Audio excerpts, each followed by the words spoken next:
I've spent a decade taking a bite out of conspiracy theories, unraveling urban legends, and grappling with worldwide top-secret issues. I've even racked up some of their awards. All while ferreting out the bottom line. On all topics, controversial, bizarre, and taboo. Interviewing movers and shakers, agitators and muckrakers. But that doesn't answer my question. That is all I'm answering. With me, Cary Harrison, as your guide.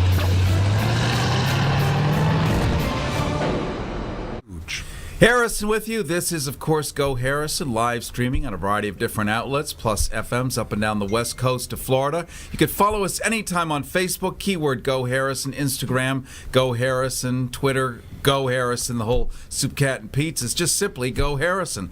I want to introduce to you Jason Stewart, a comedian you've seen for many years. Television, he is an actor, comic, comedian, recently seen in the major role in Birth of a Nation, a movie that was in all the theaters around the country, and has also had a guest shot on Judd Apatow's Netflix series Love. And I want to welcome you, and I want to jump right into Kathy Griffin, because that was kind of the interface here of how okay is it for a comic to hold a severed fake head of a politician. I don't think it's the issue of what she did. I think I've known Kathy for literally, it's got to be around 25 years, and I've never known her to do anything that would want to hurt somebody's feelings, to do anything that would be negative or violent in any way, shape, or form. She's been an incredible helping the troops, helping the LGBT, helping women. So the idea that she made a mistake with a joke is crazy, that she would lose a job over it. And the idea that CNN would fire her seems totally nuts, and that Donald Trump is president. I mean, the whole idea, it's like, she says, she does a joke that works, he ruins the country. I don't know, is that like this? It's insanity to me. Now, I have to say, and we all have different tastes in the world. Yes. I have to say, I do think she hurts people's feelings. I think she, on purpose, is brutal and mean. But that isn't ruthless. The issue. But that's not the issue. No, but that is the issue. No, it isn't. I'll tell you why. I want to hear your side too. Yeah. It is not a pearl clutch and a shock that Kathy Griffin does this with Donald Trump's fake severed head. If Jay Leno had done that, I can see outrage, people being appalled coast to coast. But she's nasty and mean. She tends to pull the worst thing, in my opinion, out of gay men. She goes for the weakest, most vulnerable part and excites that in people, and is brutal and nasty. No, I totally get what you're saying. This is consistent with her brand and not a shock. I totally get what you're saying, but that has nothing to do with the issue. It does. The issue does very much. No, I don't think so. It does I'll very tell you much. why. She's a comedian in the same way that Tracy Morgan said in his show that if he found out his kid was gay, he would kill him or stab him. It's in the same way that Michael Richards, who had never had a history of anything, was having a terrible set. And I don't agree with any of these people on any of this stuff. In the same, Bill Maher, who I just love, and I've met at parties, and is not the easiest guy to talk to, and that slips and doesn't. And he said the N-word. I am total, you know me, liberal. I am on your side of the page when it comes to what I say on stage to me as a comedian and as an actor, and what I say publicly is who I am. So I would never do anything like that I didn't feel that was safe. That is not their comedy. That is not their brand. And I think they should have the right to do it, and they should not have the right to lose jobs over it. It's just not right. We agree. That's what I'm so upset about. The freedom of speech part is critical here. Yeah, and there's so many comedians that I don't like their material, and I think they're brilliant comedians. I mean, I love Jerry Seinfeld. Think he's great, but he never makes me laugh. But he's an incredibly gifted comedian, but it's not my style. It's too soft, it's too sweet. I like harder edge comedy. I love Joan Rivers, and I love Don Rickles, and I love that you say it's mean and it's brutal. I think it's having fun and making fun of people, and just having a moment in the audience that makes you feel like the show is just yours. She tells gossip. That's all she does. She's a gossip comedian. About the Kardashians or about Princess Diana or whoever she was talking about at the time. And I don't think it was mean or brutal. I mean, I think there's it's not the right word. To my point, and to honor both points actually here, it's not shocking that she did this. People are acting shocked. Now, Yes. like I said, had Leno done it, it Yes, would have been yes. shocking. But for her to do You're it, right. I it's agree a with you. yawn. I agree. So that's why it's contrived, and the reaction is contrived, because that alone is something so over the top, grander, as you say, than the actual act Just like itself. when Sinead O'Connor was on Saturday Night Live and she tore the Pope's picture, and then her whole career ended. It's just insanity. I mean, Howard Dean, getting really excited. Yes. At one of his I rallies. play that sound a lot. I think to myself, my God. And then the things Trump has, I guess I keep going back to Trump because what he has said, who he has talked about, the way he's talked about people, what is happening in this country in terms of diplomacy and kindness and class. When on the 20th, I put a picture of Michelle and Barack on my Facebook page and did it on my social media and says, class has left the White House. And I think I never really understood the word diplomacy until now. And to really understand it, how we are known in the world and how things can be handled in a different way and how the dots are collected. You and I know each other socially. Yeah. And for years, if I would say something about you or you would say something about me, it would go within our community if we did it in a public way. Yeah. And we would have to pay the price of that. Yeah. But I wouldn't want you to lose your job over hating me. No, and If you did. the first, you wouldn't be here then. The First Amendment was brilliant because there were two levels to it when the founding daddies, which happily two are my ancestors. Really? Two signers of the Declaration of Independence, Charles Carroll of Carrollton and Stephen Hopkins. Really? Absolutely. Oh my God! I'm just some Jew in the middle of Europe going, "Where are we going? Where's the chicken? Did anybody bring the chicken?" And so they understood. So there's some Jews right now that were very offended by that. I'm sure there were.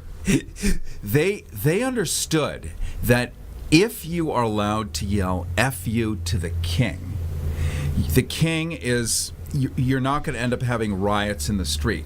Unlike every other government before we came to this country, or before we developed this country, you could not say anything bad about the king. So what did you do? You went and burnt down the castle. You went and you fucked up the king. But if you can stand in the middle of the road and say, that king is a son of a bitch, or that Donald Trump, or that Richard Nixon, or whoever it is an a-hole, then you go home and watch Netflix. And you don't actually like the White House. We have to listen to each other. This was the pressure cooker concept that was unique to this country, so that we do have this First Amendment, so that it doesn't become actionable. And that's kind of the idea, so that the rich people don't have to worry about having their heads cut off because you're not allowed to complain about your circumstances. Part of our infrastructure, and it's brilliant, is we have just enough social services to take the edge off, but not enough to actually handle it. So it never gets so bad. You can step over 80,000 homeless people, but if it were 85,000, maybe you're going to do something about it.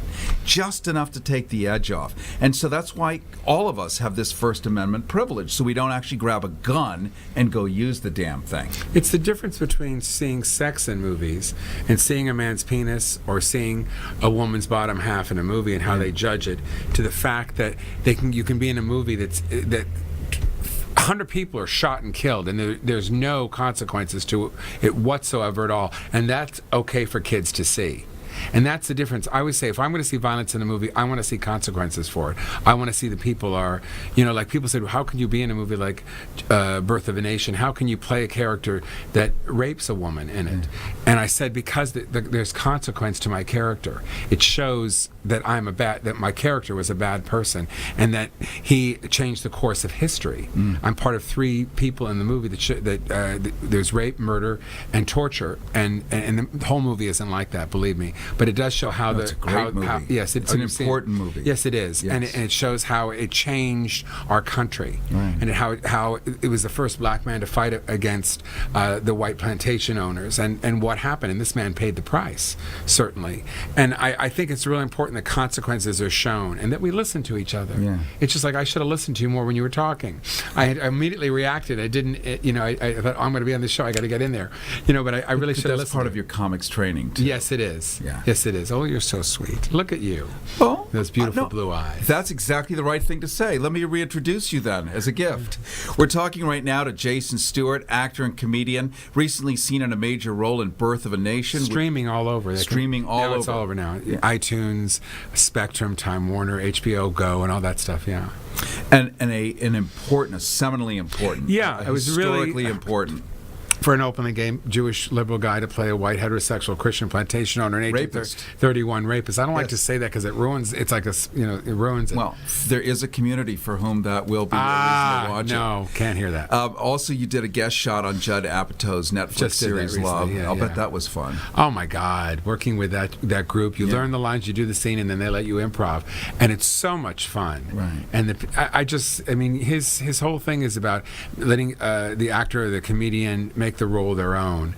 And I remember I emailed him. I said, I think I might be right for this part. What do you think? He said, oh, you're perfect. And he actually gave me 3 paragraphs of what to do on the audition so he could show it to everybody. Yeah. So basically, I was directed by Joe Apatow to get the part on Judd Apatow's show. Did I say Joe? Judd Apatow's show. I was directed by Joe him. to his friends. Yes. Thank you so much. You're welcome. But I was directed by him to get the part, which was... What a gift. Let's wrap it up here because what's really interesting is what is a comic's social responsibility with humor? Is it purely to entertain? Or is there a little Bill Shakespeare in there, where there's some life lessons and perspective? The difference between Bill Maher and Kathy Griffin. Kathy Griffin does gossip and politics. Mm-hmm. She does a lot of politics too. And Bill is total politics. And I think that he has the right in this country. That's what our country is about. Is that he's allowed to say what he wants to say. And both of them. Let's just remind everybody that both of them apologized immediately and realized they made a mistake and that wasn't really who they were. And I think, and this is really something really important. There are racist people out there that are Ku Klux Klan members that have voted for people and tried to take people's rights. And then there are people that do racist things because they're ignorant or they don't think about what they're doing. I don't see that as ever happening with me. That's not who I am. Yeah. Sometimes people do it. They think they have the permission to do it. You know, I had a long conversation with some black friends about the N-word recently and about how all these kids are saying it so much in all their music and in their art and in their poetry that other white kids that are young feel that they have the permission to say it. And because they love the music, they love the poetry, they love the art, and they want to be a part of it. And they don't see the negativity of that word. Like, I can't get past the word fag, ever. I cannot get past it. It was written on my locker when I was in junior high school, very lightly with a nail, and I looked at it for 3 years and never told anybody. And it changed who I was as a person, and I can't get past it. I don't like taking words and turning them around. I prefer to create new stuff. And the idea of things that are new and fresh and that are communicative. And there goes Facebook Live! Well, at least it's getting a beautiful ceiling shot now. Yes. Yes, right here. Oh, there's a Hollywood. It's a star. Perfect. Yes, exactly. But I do believe... I totally forgot what I was talking about. Fag. Yeah, I don't like that word. I just don't. It took me forever with queer because I spent 20 years doing colleges and speaking that at colleges. One almost feels worse to me in some ways. Well, because until queer is spoken, then what were you going to do? Yeah. I mean, that's so 1950s creepy. Oh, my God. Yeah. And it was so, to us older guys, it was like, man, it made the hairs on the back of my neck just go up. I was called all those things so much as a child. And it just wasn't, And then you went to school and heard it too. Oh, yeah, that's where it was. Good night, everybody. It is really true, though. It was seminally so a part of my upbringing that I think communication is so important, and I think how we use our words and what we say and how we say it is important. And people can make mistakes, and they both said, which was so lovely. They both apologized so quickly and realized that they hadn't. And I don't think they did it because they thought, oh, I'm going to lose work. I think they did it because they knew it was wrong. And for Bill Maher's situation with the N-word, he's assuming that people have institutional memory, that they understand how things worked back then. His remark was he was asked to go work in the fields, and he was saying, no, I'm one of the indoor slaves, which were known as the house N-word, But yeah. if you don't know that was the term for that, you just hear somebody say that, and there it is a blows you up. confusion. There is a deep confusion because of rap music and poetry, and especially for people. And I think a lot of people don't get it. I mean, I do a joke in my act. You know, I say I had to say the N-word all through Birth of a Nation, and I said I never said the N-word before, except maybe in my car with the windows up, listening to Snoop Dogg. Well, I didn't actually say the ER. I said the AS. You know. I want to give you an unsolicited compliment as we wrap this up. Oh my gosh. You and I went hiking 2-3 years ago, maybe. Oh, we did it a lot. Yes, we did it. But then we did it with a specific group. Is that you talking about? The Saturday morning. Yes, There's yes. a gay hiking group here in Los Angeles. We have the largest city park in the world. It's our mountain range here. Oh, is it Griffith really the biggest? Park I and didn't know all it was of the it. Yeah, biggest. largest in the world. So we have many miles of hiking areas in LA. And if you're not in LA, you think it's all just kind of what it looks like. This just kind of a lot of paved stuff, but there's a lot of open space. Oh, beautiful. We were hiking, and at that point, you hadn't had a lot of these experiences yet with Birth of a Nation and other stuff. It's around 5 years ago. You have really beautifully and terrifically become aglow with a kind of excitement and activism and appetite to do all of these great things, and I love it. Oh, thank you. It's a beautiful thing to watch for any of us. Well, thank you. God, Yeah. that's so lovely to say. It's been an arduous road. It's been a terrific road, and it's been a hard road to be an out person way before Ellen and before Rosie, before George Michael, God bless him, before Neil Patrick Harris. In 1992, 93 is when I came out. I don't know what I was thinking sometimes. I think that, my ignorance to how things are going to be, I just sort of drive through it like a BMW going through Beverly Hills. Well, Bentley now. No, I prefer BMW or maybe a little Mercedes, and chocolate brown, the kind Dinah Shore used to drive that I see here all around when I was a kid. Loved it. It's a really good thing, this kind of conversation of why do you come out, and I think part of it, as we talked to Jason Stewart, actor and comedian Jason Stewart. You can find him at jasonstewart.com. STUART, in case right. you spend a lot of time. Coming out in 1993 has got to be an act of power. It was frightening. Because it makes you different, but it makes you different in a way that the average person, how do they compete with a gay guy? I mean, seriously, you're a special item. It was hard in the sense to enjoy it. The first bout of fame. So a little girl asked me the other day at a party. I was at a party for it was Aziz's show, Master of None, and she said, "Are you famous?" Because I was doing the red carpet, and some people were taking some pictures. There were like 6 people. There was nobody there, and she said, "Are you famous?" I said, "Well, kinda, but kinda maybe. Yeah. That's what I am. I'm kinda semi."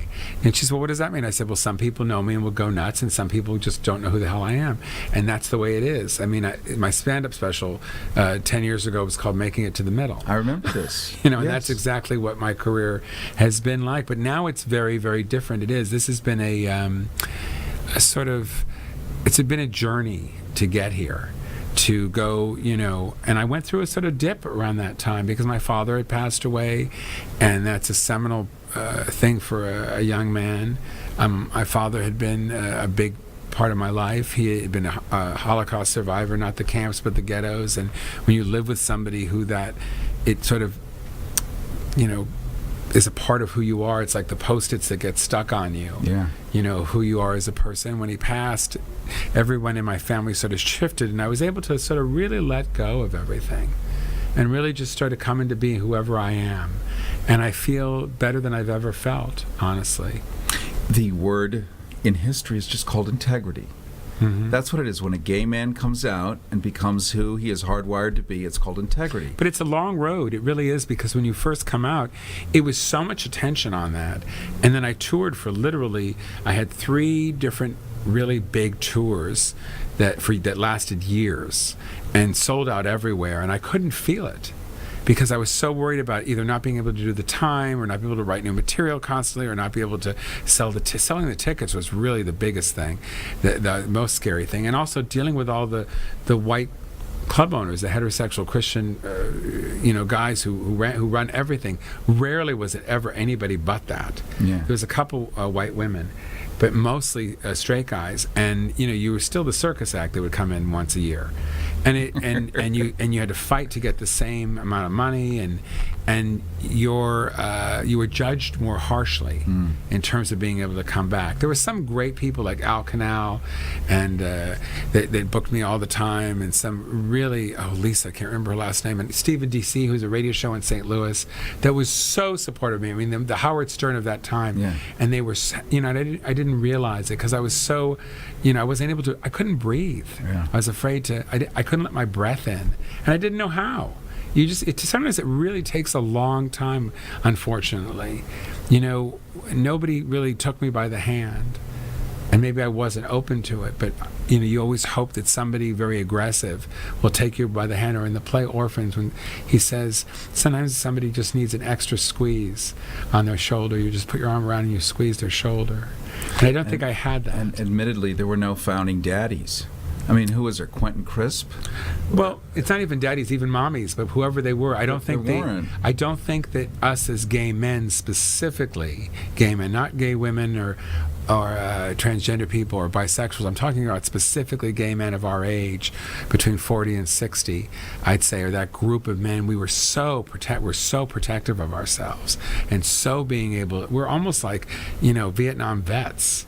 In a way, the post-traumatic stress of what we've gone through. There was an article written somewhere that a lot of friends of mine in my age group had sent around about gay men and what we've had to go through and the post-traumatic stress that we have, and how difficult it's been for us to find relationships, to have true relationships with each other, whether they be friendships or loves. It's really hard, other than light, and I've been able to do that with a lot of people over the years.